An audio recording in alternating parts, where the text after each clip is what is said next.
I like this lipstick. It's like a nude gloss color. I don't know if you can see it from this far away, but what I want to show you is my pantry. It's hard to do this like in a mirror. Got it. My pantry. If you've been around here a while, you've known that I've wanted a pantry. So I'm very happy that I have the space to hold a lot of food. We're holding a lot of food right now, way more than we usually carry, between the panic-stricken pandemic shopping, the random shopping we've been doing for the last month of living here and not meal planning. It's just a mishmash collection of things from Pennsylvania, Maryland, and panic pandemic shopping. And now I need to start meal planning. I used to meal plan all the time. It was a great way to manage the grocery budget and actually stay under what I wanted to spend, use up food, not waste food. And so I'd like to return to meal planning. We've been having breakfast, lunch, and dinner all together, snacks. We've been eating together a lot. But I'm gonna take you through what it's like for me to meal plan for the week. And lately I've been trying to make zero waste decisions when it comes to anything household, our lifestyle, anything. And so I've made a couple of changes in the kitchen and a couple of changes to my grocery shopping and food preparation, food selection. And so I'm going to take you along with me today as I meal plan and I grocery shop. I'm going to hit a zero waste store here in Annapolis and see what options they have. I haven't been able to find a company that's been allowed to issue bulk foods, allow you to go in with your container, scoop into your glass container and leave the store with it because of the pandemic. So my expectations are very low that I'll be able to do that today in the zero waste store. I did want to go and find it and give them some business as a small local independent store focused on improving the earth. So I'm going to go give them some money. I'm going to type up my meal plan for the week so that everyone stops asking me what's for breakfast, what's for lunch, what's for dinner, what snacks can I have. It'll all be there. And I can tell them to go look at the meal plan weekly sheet.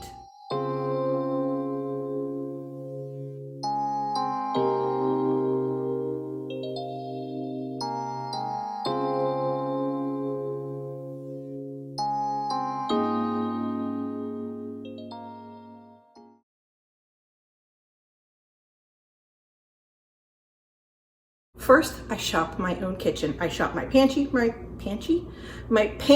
my fridge, and my freezer. I shop there first, see what I have, see if there's anything that I can use, build multiple meals out of that we already have. And then I plan meals with ingredients that I can spread out. So if I buy a bag of carrots, I want it to last for 2 or 3 meals. If I buy celery, then I need to have a plan for soup and then also for snacks. I buy foods that I can use for multiple meals, so I'm only buying one thing, but spreading it around the week. Third step, this is also a great money saver, is to double your recipes and then freeze half for a later meal, like for a meal in 2 weeks. So I'm actually gonna do that, I think with meatballs. This week, I haven't made meatballs in months, and my kids eat them like snacks. So I'm gonna try to get 80 meatballs made this week and then freeze half of them for a different meal. Okay, number 4, I stick to a budget, or at least I have a cap. I have a certain amount that I want to spend for each week, and a lot of times it's based on how much I spent the week before, or if we have company coming, if I had to spend extra, then I want to spend less the following week. It also depends on how many groceries I have in the house that I can start with. So like this week, I have a lot of groceries in the house, so I want to try to stay under $300 for groceries, and that's breakfast, lunch, and dinner snacks for all 5 of us for all week long. So we'll see how I do. The 5th thing I do is I challenge myself and I plan ahead so I can save money. So you know, I might plan a sausage and vegetable night, but I get there and the sausage is like $10 for 5 legs. Well, then I got to figure out something else that I can use instead that's a cheaper based option, and change out the meal plan and see how far I can spread it. So by being flexible and challenging myself to save money and to pay attention when I'm shopping, that's another thing I like to do when I'm meal planning and meal prepping and shopping. Last 2 things took me a while to build into, but once I had the rhythm going, it was incredible. So the first one is I plan to use and try new recipes on the weekends. I don't save that stuff for the middle of the week because I might need a special ingredient, or it takes too long, or I don't want the kids helping because I want to get it done so we can eat. On the weekends, it's slower paced, the kids can help, and we can try new things. And if it doesn't work out, then we just have snacks or something. But I try to save new recipes for the weekends, which means my tried and true Lucas family favorites are for Monday through Friday. By doing that, I can also plan seasonally. This is huge. This was a game changer for me. It was an idea from Life in the Mundane. I'm gonna link her channel below. Please check her out. Her idea was to plan seasonally. So you plan a menu for the fall, summer, whatever. Plan a summer menu. It's the same thing every week. You just kind of change out a couple of things to keep it fresh. So Tuesdays are tacos. Sometimes it's chicken tacos, beef tacos, veggie tacos, fish tacos, whatever. It's Taco Tuesday. Wednesday's spaghetti night. Maybe sometimes it's meat sauce. Maybe it's no sauce. Maybe it's sauce every Wednesday. But by doing that seasonally, it really can streamline what you're shopping for, what you have to plan for. Because if you don't have to plan and figure out a breakfast, lunch, and dinner every single week, it's just the same thing in a preset fashion for 2 or 3 months. It's amazing. I've been using this Archer and Olive A5 journal for my weekly layouts and for my cleaning schedule and grocery shopping list, meal planning. So I'm going to turn to a new page here. I already have a meal plan sticker in place and start my shopping list on the opposite side.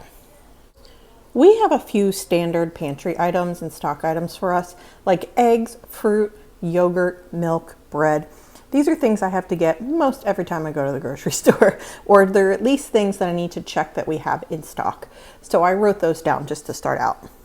So after shopping my pantry, quick look at it told me I could make grilled cheese with soup one night, and then tacos. I knew I had the shells and the taco seasoning, but I did not have soft shells, so I had to add that to my list. And then I just checked the fridge to make sure I had cheese that I know 3 of us like on our tacos. And I have to get up and down a little bit as I do this plan to make sure I have all of the ingredients I know we like to keep. At this point, I start filling out the week for breakfast, lunch, and dinners using my cookbooks and then my tried and true Lucas family favorites recipe binder.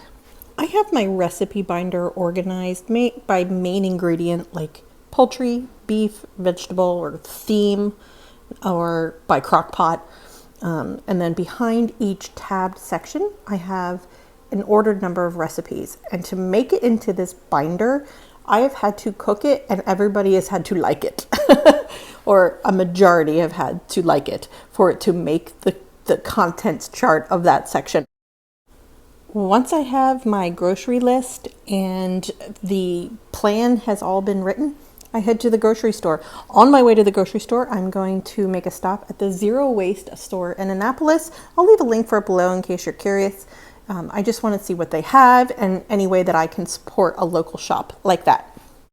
I took my oldest with me out on errands this afternoon, and we stopped at the store Sun and Earth in Annapolis, and they did have things pre-packaged, and they had a note on the door about it, and it's because of the pandemic. So I look forward to the days returning when we can not have a plastic option when possible. But it is what it is this year, so we're making the best of it. I purchased these gorgeous red lentils and some enchilada sauce from the store. We're off to the grocery store next. So zero waste grocery shopping for me is making choices where I'm not taking home packaging, plastic packaging, styrofoam, whatever, when I can. It is not always possible. I just make choices along the way that add up to zero. So instead of getting a plastic bag to put my fruit or vegetables in, I just put them in the cart.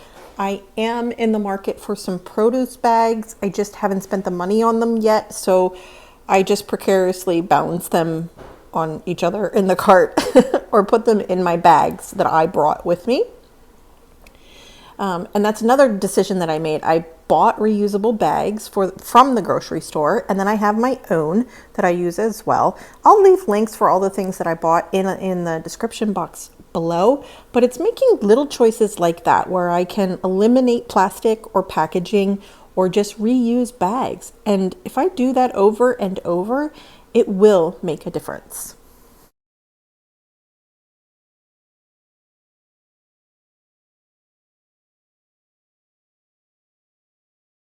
I was searching for a compost bin and Googled it and put in my zip code, and my county gives away free compost bins. So I went to the county office, picked ours up. They gave us a little spinny thing that goes with it to tell you what to do. So we are presently researching composting. I think we're going to do cold composting, which is like a lazy way of doing it, but it's great for beginners. And we're going to set it up in the backyard and turn it and add the right levels of carbon and nitrogen and green waste and brown waste. I would love some advice on this. I've been reading a lot about it and watching some YouTube channels. I have two that I really, really liked that educated me very well. I will leave those linked below for you if you are new to composting or want to try it out, but I will link it below. They did a great job of explaining composting for beginners, and that's what I needed. I needed that level 1 education for this. So we're going to give this a shot so that our food waste is no longer going into the garbage bin or the landfills. It's going to go into the compost bin in the backyard and become soil for us in our garden. If you're interested in more videos about zero waste, click this playlist. If you are interested in batch cooking meatballs, click this video. I share that along with my lasagna recipe. Thank you so much for watching.